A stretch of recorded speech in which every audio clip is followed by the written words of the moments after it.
Nataka nichukue fursa hii kwanza nimshukuru Rais wa Jamhuri ya Kenya William Ruto kwa kutembelea Ukambani. Kama rais akona majukumu akipenda kutembelea pembe yoyote ya taifa la Kenya.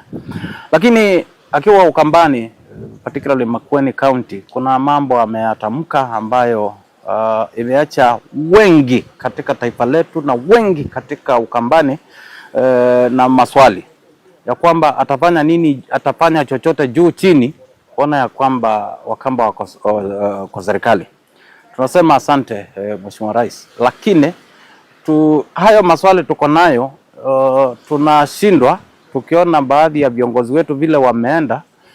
Hatutaki ikuwe ni mambo ambayo kamwe italeta mambo ambayo si sawa sawa. Nataka ikuwe atatumia chochote kile, lakini ikuwe ni within the law.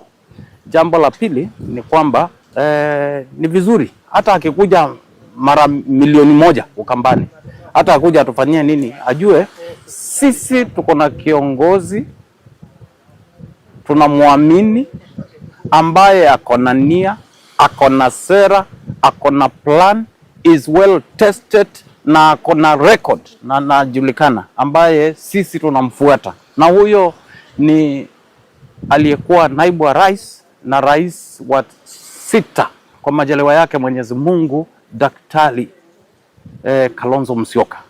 Wakamba wote, hata wale wako na Ruto saa hii, ukiwauliza kwa damu yao ni Kalonzo, na kila mtu ako hapo. So hiyo maneno yake anasema atatumia nini, atafanya nini, hiyo ni sawa, lakini ujue sisi tuko na kiongozi yetu na tunamjua usiku mchana, tunamjua, tuko hapo.